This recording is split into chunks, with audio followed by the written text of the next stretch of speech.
A brother and sister once decided to build a grand mansion surrounded by formal gardens where they could grow old together. But curiously, they wanted the mansion destroyed as soon as they were done with it. But why? Hi everyone, Ken here. Hit that subscribe button and let's explore this house.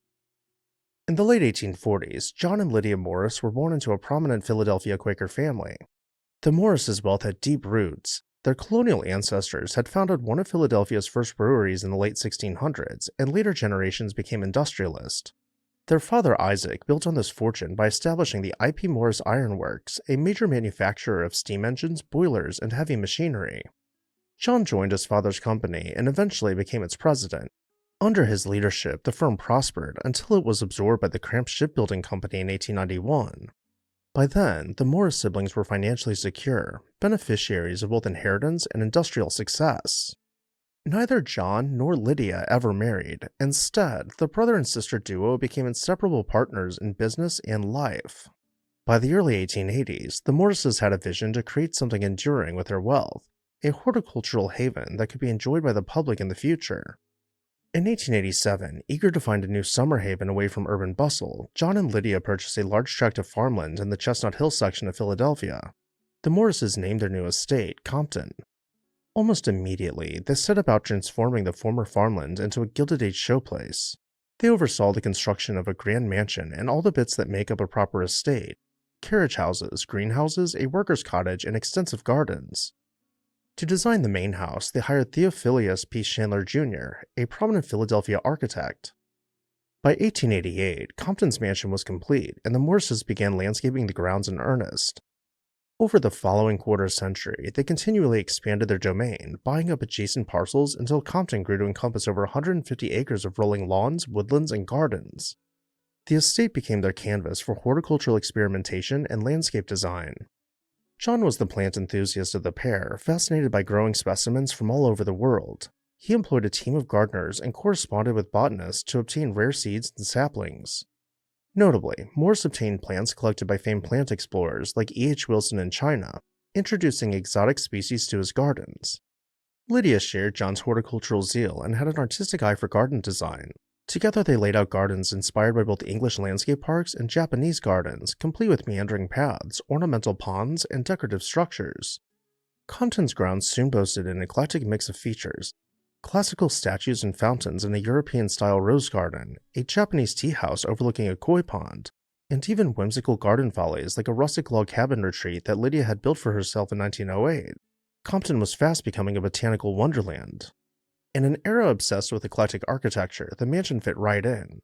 It was constructed of rough-hewn, rusticated stone with an asymmetrical outline and steeply pitched roofs. Tall chimneys, carved finials, and even gargoyles peered from its eaves, decorative flourishes that delighted the Morrises and startled some onlookers. In fact, not everyone was enamored with Compton's architecture. One critic of the day sneered that the mansion was typical of the architectural aberrations all over Philadelphia: conspicuous, rampant, loud. To some purists, the house's mix of styles and grand scale made it a gaudy monstrosity, and with it being occupied by siblings, that definitely spurred some unsavory rumors. But to John and Lydia, Compton was the perfect vessel for their interest, an eclectic, expansive home where they could display art and entertain guests amid ever-growing collections of plants. Inside, Compton offered all the indulgences of a wealthy Victorian home. Visitors entered through a grand hall with a sweeping oak staircase and intricate wood paneling. Multiple parlors, a formal dining room, and a library were adorned with carved stone fireplaces. Large windows and a glass-enclosed porch overlooked the Arboretum-like grounds, blurring the line between indoors and out. In the mansion's heyday, every room was filled with artifacts from the Morrises' travels: Japanese porcelains, Indian embroideries, Norwegian jewelry, Italian pottery, a worldly mix that turned the house itself into a museum of curiosities. The Morrises weren't hoarding these riches just for themselves either. Over the years, they gave many pieces of their collection to what is now the Philadelphia Museum of Art and to the University of Pennsylvania's Archaeological Museum. By the 1910s, John and Lydia Morris had achieved much of what they set out to do at Compton. They had built their dream estate and filled it with beauty. Yet they both remained keenly aware that their legacy should extend beyond their own lifetimes. As early as the 1900s, the siblings openly discussed turning Compton into a public institution for horticultural education. In fact, John's will explicitly reflected this dream.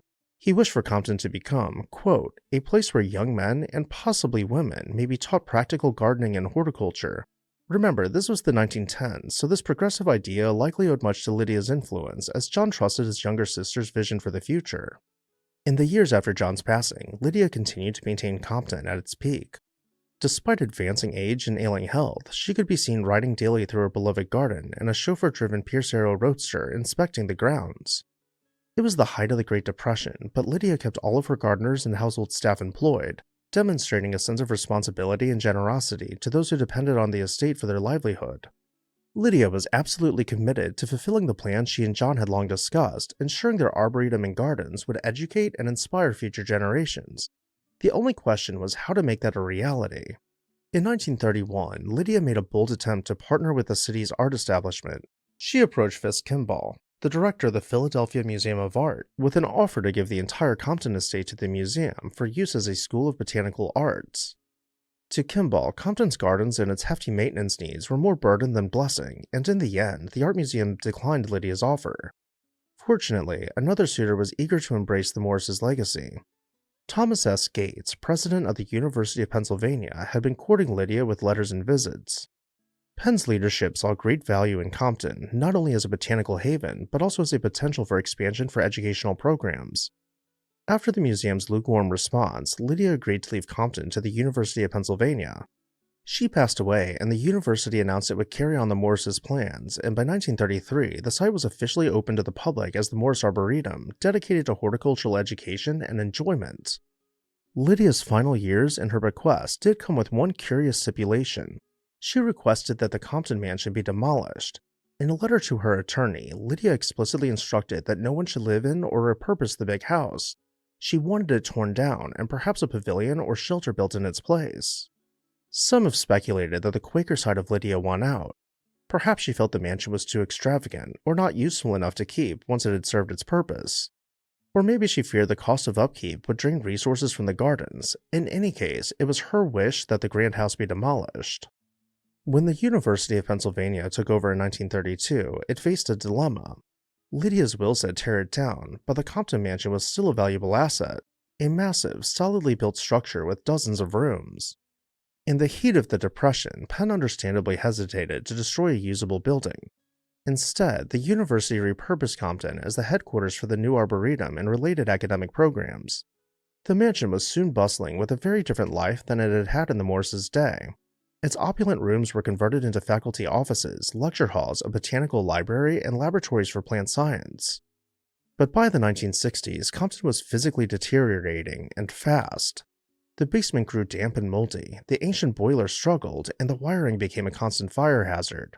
There came a point where only two choices remained: undertake a costly renovation of the aging structure, or finally carry out Lydia's directive to demolish it. In 1968, Compton met its fate and was torn down. Neighbors and longtime staff recalled watching the once majestic house collapse into rubble, marking the end of an era. The mansion is gone, but in the Arboretum's gardens, you can still sense the shadow of Compton. It's in the towering trees they planted, the blooms they nurtured, and the idea that something as ephemeral as a flower garden can become a lasting treasure for future generations. John and Lydia's legacy continues to blossom, proving that even a lost mansion can give fruit to enduring beauty and knowledge. And with that, I'll turn it over to you. What did you think about Compton? Let me know down below in the comments section. My goal for 2026 is to reach 1 million subscribers, so if you are among the 1 to 2 million monthly viewers of this channel, consider hitting that subscribe button and helping me reach that goal. As always, thank you all for watching, and I'll see you next time on This House.